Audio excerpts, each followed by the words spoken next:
retenir que le jeûne musulman est une prescription divine dans la sourate 2 du glorieux Coran, précisément au niveau de la sourate Al-Baqarah, verset 183, où Dieu dit A'udhu billahi minash shaitanir rajim, Ya ayyuhalladhina amanu, ô vous qui avez cru, Kutiba alaykumus siyam.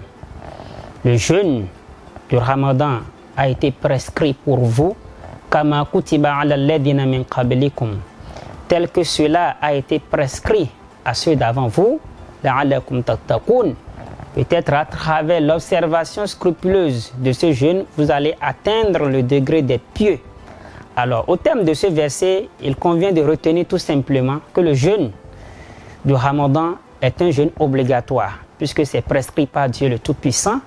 Et le prophète Mohammed, sallallahu alayhi wa sallam, parlant des piliers de l'islam, a fait savoir que l'islam est basé sur 5 piliers. Et en citant chacun de ces piliers, il a mentionné également que le jeûne du Ramadan fait partie bien évidemment de ce pilier-là. Que ce soit le Coran, que ce soit la sunna du prophète, que ce soit le consensus des savants, tout cela est unanime sur le fait que le jeûne musulman qui vient le 9e mois lunaire est donc une obligation pour tout musulman qui remplit bien évidemment les conditions en la matière.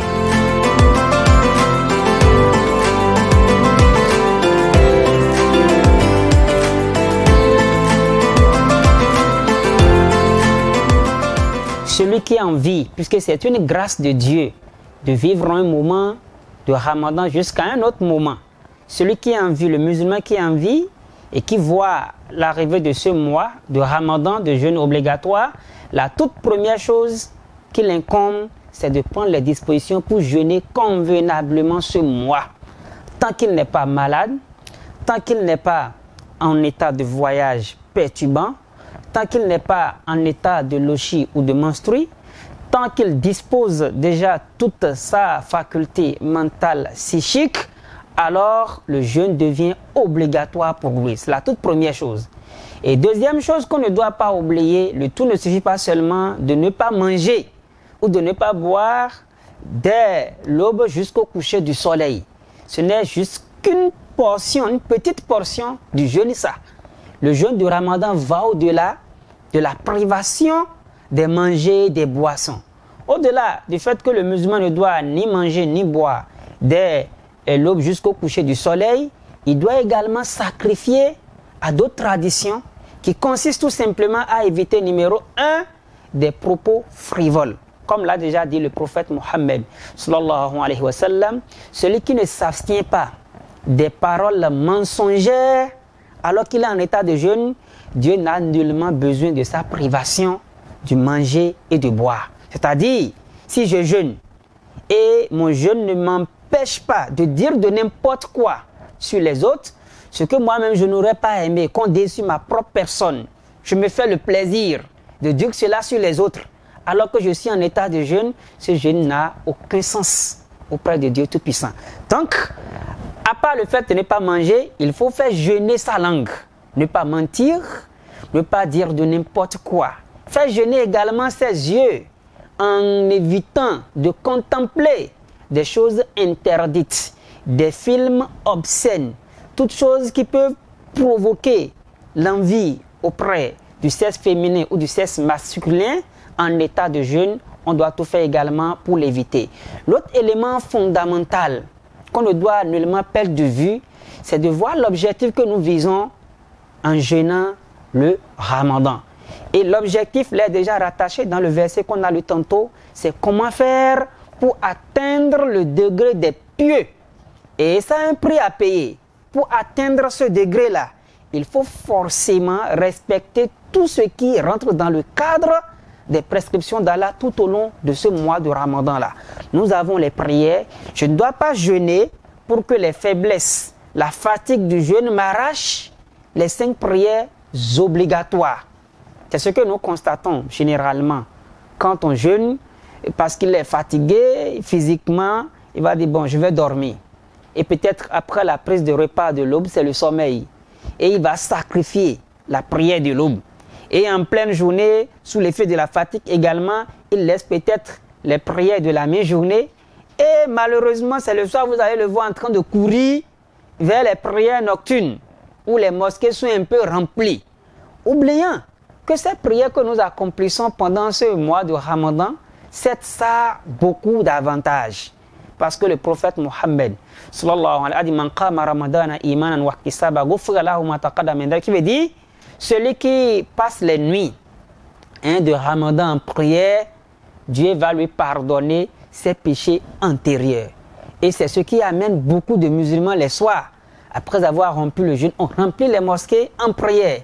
Mais il y a des prières avant cela. Les 5 prières obligatoires, là, ça fait partie des piliers de l'islam, exactement comme le jeûne également fait partie des piliers de l'islam. Et accompagner à cela maintenant les actes surérogatoires, qui ne sont pas obligatoires, mais qui ont des récompenses énormes.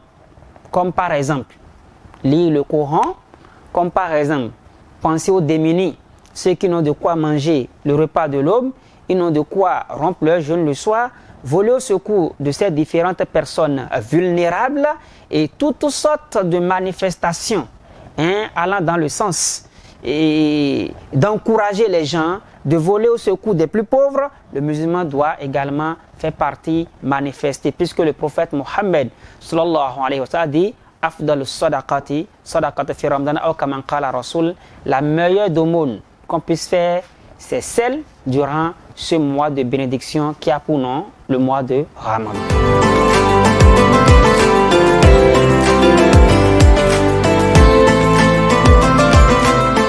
L'essentiel que nous allons dire à nos frères, à nos sœurs qui sont en train de nous suivre actuellement, c'est de savoir que le Ramadan 2024 ne va plus encore se renouveler. Et seul Dieu sait encore celui-là qui va vivre jusqu'à la fin de ce Ramadan et qui verra encore Ramadan de 2025. Par conséquent, il faut tirer le maximum de profit de ce Ramadan qui est venu nous voir. D'un Ramadan à un autre, c'est un moment que Dieu utilise pour nous laver de nos péchés. Et on sera comme un bébé sans péché. Chaque minute de ce mois qui est en train de s'égrener déjà, chaque seconde, ça vaut plus que de l'or.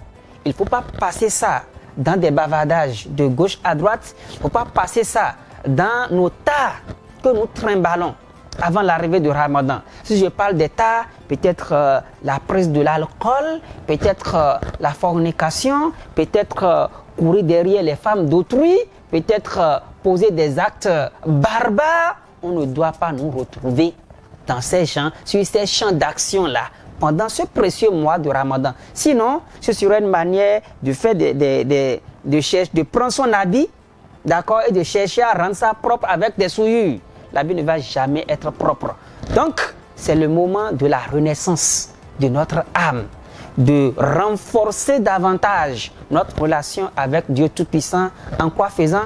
En jeûnant, comme il l'a recommandé, en évitant de banaliser les prières et surtout en améliorant notre conduite avec nos semblables, avec ceux qui sont des musulmans comme nous et surtout avec les non-musulmans.